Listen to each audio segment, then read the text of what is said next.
세 번째로 인구 증가율이 어떻게 변화하는지 인구 증가율의 변화에 대한 이야기를 좀 해보도록 하겠습니다. 솔로우 성장 모형에서는 인구 증가율이라고 하는 것 우리가 n으로 표현했는데요. 인구 증가율이 외생적으로 주어진 것이다. 그러니까 인구 증가율이 사실 모형 안에서 결정되는 것은 아니고요. 인구 증가율이 2%면 2%, 3%면 3%로 주어져 있다라고 가정을 하고 우리가 캐피탈 딜루션에 대한 이야기를 했습니다. 그래서 외생 변수라고 하는 것은 exogenous variable이라고 표현을 했는데요. 어, 외생 변수라고 하는 것은 기본적으로 모형 내에서 결정되는 것이 아니라 모형 바깥에서 결정이 되어서 이제 모형 안에 그냥 우리가 주어진 값으로 받아들이는 것을 가리키는데 사실 우리가 왜 어떤 국가의 인구 증가율은 높고 어떤 국가의 인구 증가율은 낮은가에 대한 사실 설명을 솔로우 성장 모형에서는 하지는 않았었습니다. 이제 우리의 관심사는 왜 어떤 나라는 인구 증가율이 높고 왜 어떤 나라는 인구 증가율이 낮을까에 대한 얘기를 좀 해보려고 하는데요. 그 멜더스 모형에서는 우리가 인구 증가율이 모형 안에서 결정된다는 것을 봤었습니다. 그래서 인구 증가율이 어떻게 결정되는가는 이제 멜더스 모형과 솔로우 모형에 있어서 이제 큰 차이점 중에 하나라고 할 수 있습니다. 그래서 이제 여기에서는 간단하게 인구 증가율이 어떻게 결정되는가를 좀 보려고 하는데요. 첫 번째 생각해 보려고 하는 것은 이제 왜 인구가 그러면 증가할까? 굉장히 단순하게 접근하려고 합니다. 매우 복잡한 문제들이 이 안에 인구학이라고 하는 것도 있잖아요. 그 population study라고 하는 것도 있기 때문에 그러니까 뭐 인구 자체에 대해서 다 살펴보진 않고 주로 사망과 출생에 대한 이야기를 중심으로 보려고 합니다. 그래서 인구가 증가하는 이유는 사망하는 사람들의 숫자보다 새로 출생하는 사람들의 숫자가 더 많기 때문에 그런 것이고요. 그래서 이제 인구 증가율을 우리가 설명을 할 때 이제 사망률이라고 하는 것과 출생률이라고 하는 것 두 변수 사이에 이제 관계에 초점을 맞추어서 생각해 볼 수 있습니다. 그래서 인구의 변화는 제가 조금 전에 말씀드린 것처럼 바로 사망과 출생의 어떤 패턴의 변화에 의해서 결정된다고 볼 수 있겠죠. 그래서 출생률이 사망률보다 더 높다면 인구는 증가할 것이고 왜 인구 증가율이 더 높은 값을 가질 것이고 반대로 사망률이 출생률보다 더 크다면 이제 인구는 감소하겠죠. 그래서 이런 이제 사망과 출생의 두 가지 패턴이 어떻게 상호작용하는지를 우리가 세 번째 섹션에서는 보려고 합니다. 여기에서 우리가 초점을 맞추고 싶은 것은 이제 mortality rate 혹은 mortality transition, 그다음에 fertility transition 두 가지에 초점을 맞추려고 해요. 그래서 mortality transition이라고 하는 것은 사망률이고요.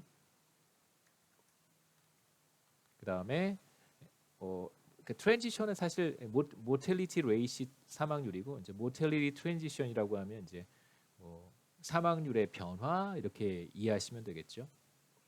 그다음에 두 번째는 fertility transition이고요. 그것도 뭐 출생률의 변화 아니면 출생 패턴의 변화 이렇게 여러분 이해하시면 되겠습니다. 그냥 편의상 출생률이라고 표현하죠.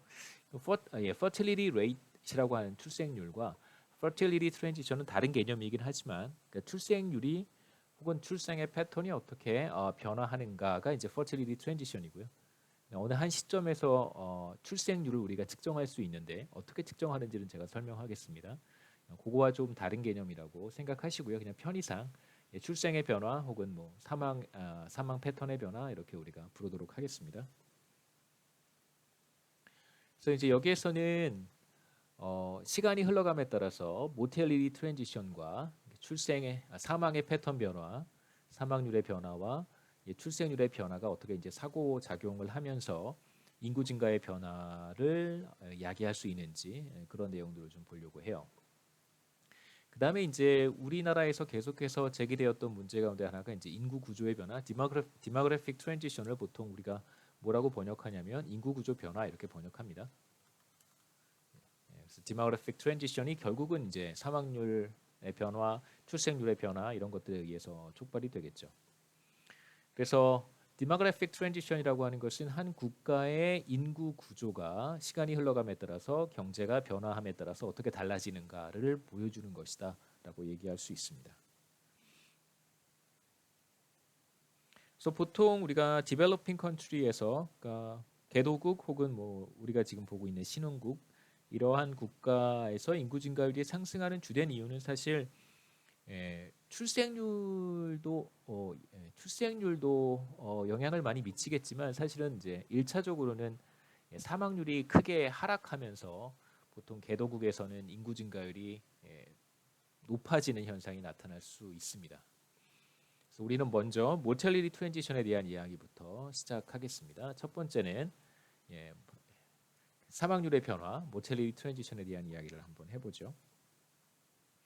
그래서 모텔리티 레이트라고 하는 거, 사망률 혹은 이제 사망을 측정하는 대표적인 지표가 뭐냐면 뭐 몇 명이 사망했는가 이런 거는 사실 크게 관심은 없고요. 모텔리티 레이트와 관련해서 우리가 주로 관심을 갖는 것은 바로 기대 여명이라고 하는 것입니다.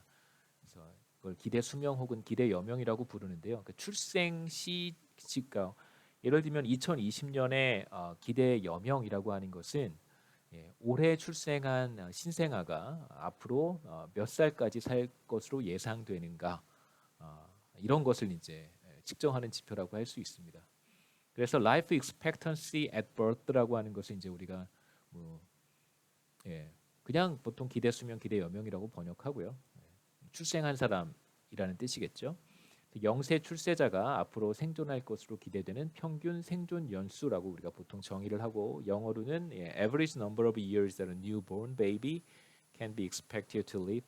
그러니까 뭐 새로 태어난 아이가 몇 살까지 살 것으로 예상되는가를 기대 수명, 기대 여명이라고 우리가 부릅니다. 그래서 각 국가마다 이제 기대 여명의 차이가 있겠죠. 그 다음에 한 국가에서도 시점별로 어느 시기에 측정했느냐에 따라서 기대 여명이 달라질 수 있습니다. 그러니까 2020년 지금 우리의 기대 여명과 지금으로부터 한 50년 전에 기대 여명은 확실히 다르겠죠. 그래서 한번 비교해 보겠습니다. 제가 몇 개 국가들을 뽑아서 한번 비교해 봤는데 데이터는 월드뱅크 월드 디벨롭먼트 인디케이터에서 가지고 왔어요. 일단 이제 비교적 선진국이라고 구분할 수 있는 프랑스와 UK, US랑 비교했을 때 보시면 한국은 1970년대, 80년대, 90년대까지는 이제 이들 국가들과 상당한 기대 여명에 있어서 상당한 차이가 있었고요. 그래서 세로축에 85세 이런 뜻입니다. 80세. 그래서 예를 들면 70년에 태어난 제가 75년에 태어났으니까요. 75년에 태어난 저는 당시 기준으로 보면 64세까지 살고 죽을 것이다라고 이제 예상해 볼 수 있겠죠. 근데 물론 지금은 그렇지 않습니다. 그러니까 지금 2020년에 우리가 와 있는데 제가 이때 태어났다고 해도 사실 64세까지 살면 뭐 나쁘진 않은 것 같아요. 뭐 그렇게 썩 not too bad인 것 같아요. 여하튼 2020년 기준으로 봤을 때는 또 달라질 수 있겠죠, 그렇죠? 여하튼 그때 당시 태어난 사람은 64세가 기대 여명이라고 우리가 예상할 수 있고 점점점 기대 여명은 한국 같은 경우에 높아졌습니다. 그래서 지금은 사실상 거의 프랑스랑 비슷한 수준이고 오히려 UK나 US보다 더 높은 수준이다라고 얘기할 수 있겠죠. 그 다음에 이제 소득 수준이 한국보다 조금 낮은 국가들과 비교를 했을 때 차이나, 브라질, 인디아, 나이지리아 이렇게 지금 한번 비교해 봤는데요. 전체적으로 이들 국가들도 기대 여명이 지난 한 50년, 60년 동안 꾸준히 증가해 왔다라고 하는 것을 이제 우리가 확인할 수 있고 나이지리아 같은 경우에는 조금 특이하긴 하지만 인도, 브라질, 차이나도 계속해서 기대 여명이 증가해 왔습니다. 그럼에도 불구하고 한국과 비교해 보면 한국이 기대 여명 증가 속도가 다른 국가들에 비해서 두드러지게 빠르다. 혹은 뭐 굉장히 기대 여명이 비교적 짧은 시간 동안 상당히 많이 증가한 거죠, 그렇죠? 지금 비교해 보면 한국 같은 경우에는 20년 이상 늘어난 거잖아요. 지난 50년 동안. 다른 국가들 보시면 뭐 차이나만 해도 사실은 20년까지라고 보기는 무리가 있을 정도로 한 5년 정도 돼 보이죠, 그렇죠? 상당한 차이가 있습니다. 물론